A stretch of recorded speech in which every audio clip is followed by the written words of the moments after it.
Are L N G diversion 210 ارب. یہ جو 210 ارب جو R L N G diversion ہے یہ آج سے چند سال پہلے پاکستان میں نہیں تھی اس کی ضرورت.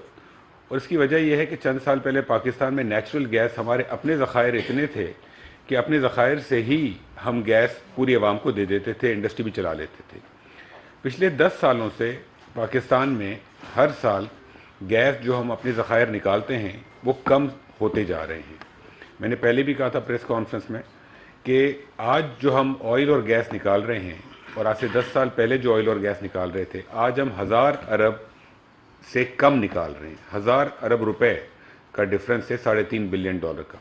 تو چونکہ ہم آئل اور گیس دونوں کم نکال رہے ہیں اس لیے ہمیں یہ R L N G import کرنی پڑتی ہے دنیا سے تاکہ گیس فراہم کی جائے انڈسٹری کو, فرٹیلائزر کو اور عوام کو. اور یہ مہنگی گیس ہوتی ہے. اس کی قیمت جو ہے وہ جو لوکل گیس ہے ہماری اس کی دگنی سے بھی زیادہ اس کی قیمت ہے. اور یہ جب عوام کو دی جاتی ہے تو اس میں جو فرق آتا ہے اس کی کاسٹ میں اور اس کی پرائس میں وہ 210 ارب کا آتا ہے. اب لاسٹ لائن میں دیکھیں جو اسٹیٹمنٹ لکھا ہے کہ اگر یہ گیس پرائس انکریز نہ ہوتی تو جو ریونیو ہے جو سوئی کمپنیز کا ہے وہ ہوتا 513 ارب, جبکہ ریکوائرمنٹ ہے 916 ارب کی. تو 400 ارب کا نقصان ہوتا. اس میں سے 191 ارب تو نقصان ہوتا ہمارے اپنے ذخائر کے اوپر اور 210 ارب نقصان ہوتا آر ایل این جی کے اوپر. تو اس سلائڈ کا مقصد یہ ہے بتانا کہ ہم ماضی میں جو ہماری پالیسی تھی اس کے حساب سے ہم اس سال بھی جو چارج کرنے والے تھے اپنے لوگوں سے, اپنی انڈسٹری سے, وہ چارج ہم کرتے 513 ارب اور ہماری کاسٹ تھی 916 ارب. تو اگر یہ قیمتیں نہ بڑھتی تو پاکستان کو اس سال بھی 400 ارب کا نقصان ہوتا جس طریقے کے ماضی میں ہوا ہے. تو یہ پرائسیں اگر ملک کا نقصان ختم کرنا ضروری ہے تو یہ بہت ضروری تھا.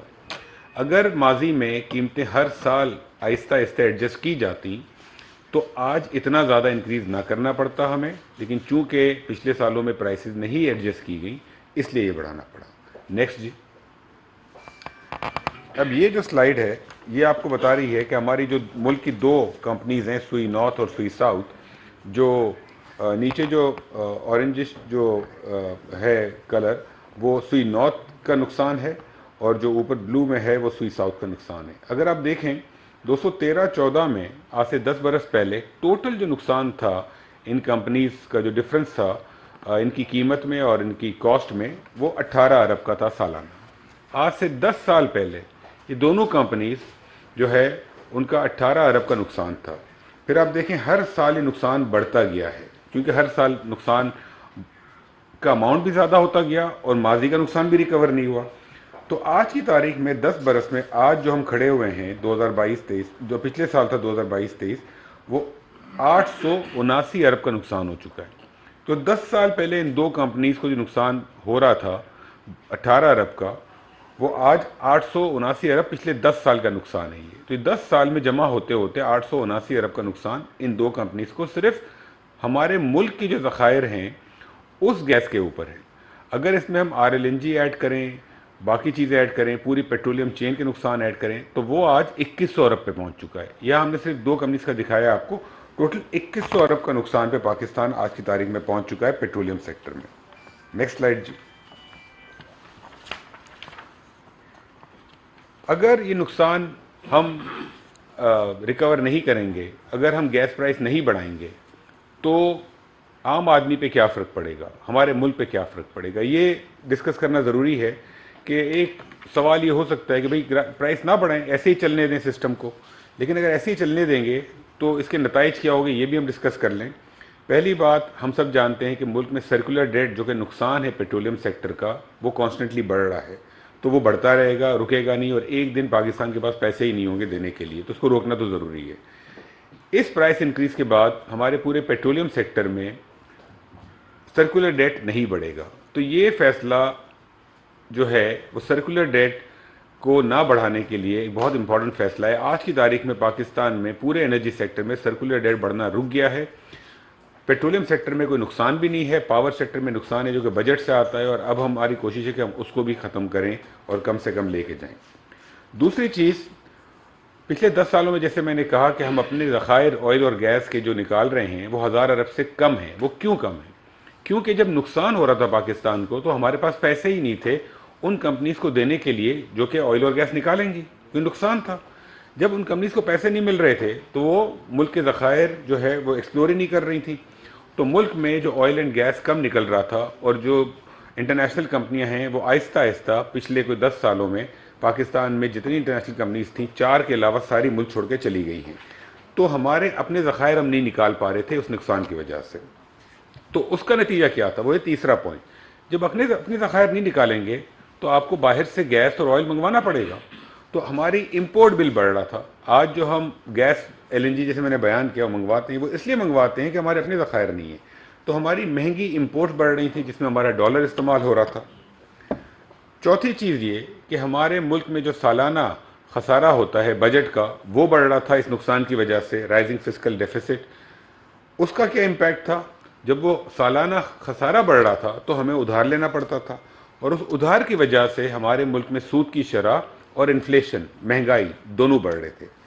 اگر آپ رائٹ سائڈ پہ اوپر یہ ریڈ میں جو بار چارٹس ہیں اس کو دیکھیں تو یہ پچھلے سال کے مقابلے میں اس سال ہمارے ملک میں جو مہنگائی ہے اس کا گراف ہے، اس کا بارز ہیں یہ۔ جنوری 2022 میں پاکستان میں جو مہنگائی کی شرح تھی وہ 13% تھی، اور جنوری 2023 میں 27% تھی، اور اس سال آج سے کچھ عرصے پہلے تک آپ کو خود کو معلوم ہے کہ مہنگائی کس طریقے سے بڑھی ہے۔ اب ماشاءاللہ پچھلے ایک آدھ مہینے سے مہنگائی کنٹرول میں آنا شروع ہوئی ہے۔ تو یہ جو اسٹیپ لیے گئے ہیں یہ آنے والے وقتوں میں مہنگائی کو روکنا، شرح سود کو کنٹرول کرنا، پاکستان کا خسارہ کم کرنا، اور ہمارے ملک کے ذخائر کو ایکسپلور کرنے کے لیے ضروری تھا۔ نیچے اگر آپ دیکھیں جو سرکولر ڈیٹ کا میں نے نمبر آپ کو دیا تھا کہ وہ کتنا بڑھ چکا ہے، وہ ابھی 2100 ارب پر ہے پرنسپل، اور اگر اس کو ہم نہ روکتے تو اس سال جون تک یہ 2480 ارب تک ہو جاتا۔ آگے چلیں جی۔ اب جو ہم نے گیس پرائز بڑھائی ہے اس پہ بہت سارے ڈفرینٹ انالیسز ہو رہے ہیں، تو ہم آپ کے ساتھ شیئر کر لیتے ہیں ایگزیکٹلی کتنی گیس پرائز بڑھی ہے کس سیکٹر کے اوپر۔ جو ہمارے ڈومیسٹک ہاؤس ہولڈز ہیں، جو گھروں کے اوپر ہے، اس میں 57% جو آبادی ہے، 57% جن کے پاس کنیکشن ہے، ان کے گیس کی جو قیمتیں ہیں ٹیرف وہ نہیں بڑھا، ان کا فکس چارج ہم نے 400 روپے لگا دیا ہے۔ پہلے 10 روپے تھا، وہ 400 کر دیا ہے۔ اگر ہم ان 57% کا ٹیرف بڑھاتے تو ان کے اوپر ان کے بل بہت زیادہ ہو جاتے۔ ہم نے ان کے اوپر فکس چارج 400 روپے کا لگایا تاکہ 57% عوام پر بوجھ نہ پڑے۔ اس کے بعد جو ان کا جو میکسیمم بل آئے گا وہ تقریباً 1300 روپے آئے گا، اس سے اوپر بل کسی کا بھی نہیں آئے گا۔ ان 57% عوام میں ہم نے کیلکولیٹ کر لیا ہے۔ اس کے علاوہ ان 57% کے علاوہ باقی جو کنزیومرز ہیں وہ جس طریقے سے ان کا کنزمپشن بڑھتا ہے اس طریقے سے ان کا ٹیرف بڑھے گا۔ جو زیادہ کنزیوم کرے گا اس کا زیادہ ٹیرف ہوگا کیونکہ وہ امیر گھرانے ہوں گے، اور جو مڈل کلاس ہوگی جس کا کم ہوگا اس کا کم ٹیرف ہوگا۔ تو ہم نے انکم لیول کو اٹیچ کیا ہے یوسیج کو دیکھ کر کہ ٹیرف کس طریقے سے بڑھے گا۔ جو زیادہ امیر ہے وہ زیادہ ٹیرف دے گا، اور جو غریب آدمی ہے اس کو اوپر کم چارج ہوگا، اور اس کا آگے جا کے ہم اس کا آپ کو نمبرز بتاتے ہیں، 2-3 سلائڈس کے بعد وہ بھی آ رہا ہے۔ سیکنڈ، انڈسٹری میں ہمارے ملک میں نارتھ میں اور ساؤتھ میں الگ الگ ریٹ چارج ہوتے تھے انڈسٹری کو۔ ہم نے اس جو ڈسپیرٹی تھی، یہ جو ڈفرنس تھا، اس کو کم کرنے کی کوشش کی ہے۔ کچھ انڈسٹریز نارتھ میں جو تھیں وہ ڈبل پیمنٹ کرتی تھی گیس کی کمپیئر ٹو ساؤتھ۔ ایک ہی ملک کی انڈسٹری ہے اور اتنا زیادہ فرق مناسب نہیں ہے، کیونکہ اگر ایک فیکٹری لگتی ہے نارتھ میں اور ایک فیکٹری لگتی ہے ساؤتھ میں تو اس میں ڈفرنس کم سے کم ہونا چاہیے۔ ساؤتھ کے اندر چونکہ گیس زیادہ ہے نیچرل گیس، اس لیے اس کی قیمت ابھی بھی تھوڑی کم رکھی گئی ہے، لیکن اس ڈفرنس کو کم کر دیا گیا ہے۔ دوسری ایک بہت بڑی چینج یہ ہوئی ہے کہ ماضی میں جو پہلے سے فیکٹریاں لگی ہوئی ہیں ان کو سستی قیمت پہ گیس ملتی تھی۔ اگر کسی کو نئی فیکٹری لگانی ہے پاکستان میں تو اس کو مہنگی قیمت پہ گیس ملتی تھی RLNG پہ۔ اس کی وجہ سے نئی فیکٹریاں لگی نہیں سکتی تھیں یا بہت کم لگتی تھیں، کیونکہ اگر میرے کمپیٹیٹر کو میرے برابر میں کوئی فیکٹری ہے جو پچھلے 10-20 سال سے کام کر رہا ہے، اس کو اگر $4 کی گیس یا $6 کی گیس مل رہی ہے اور مجھے اگر $12 کی گیس لینی ہے تو میں کیسے اس سے کمپیٹ کروں گا؟ اب پوری انڈسٹری کو ساؤتھ میں ایک ہی قیمت پہ گیس ملے گی اور پوری انڈسٹری کو نارتھ میں ایک ہی ریٹ پہ گیس ملے گی، چاہے پرانی انڈسٹری ہو چاہے نئی انڈسٹری ہو۔ تو اب پاکستان میں انشاءاللہ نئی انڈسٹری لگے گی جس کا امپیکٹ یہ ہوگا کہ انشاءاللہ ملک میں امپلائمنٹ کریٹ ہوگی اور انڈسٹریل گروتھ آئے گی۔ لاسٹ کیٹیگری ہے کمرشل اور CNG۔ اس میں کمرشل کیٹیگری کے اندر آلریڈی ملک میں جو 51% کنزیومرز تھے، جو کہ اس میں ہوٹلز تھے، دکانیں تھیں، اس میں 51% کنزیومرز تو RLNG کے ریٹ پہ لیتے تھے گیس، اور 49% جو کنزیومرز تھے ان کو نیچرل گیس کے ریٹ پہ ملتی تھی. تو یہاں بھی یہ فرق تھا کہ کچھ کو مہنگی گیس ملتی تھی, کچھ کو سستی ملتی تھی. ہم نے ان سب کو RLNG ریٹ کے برابر گیس کر دی ہے کمرشل کیٹیگری میں.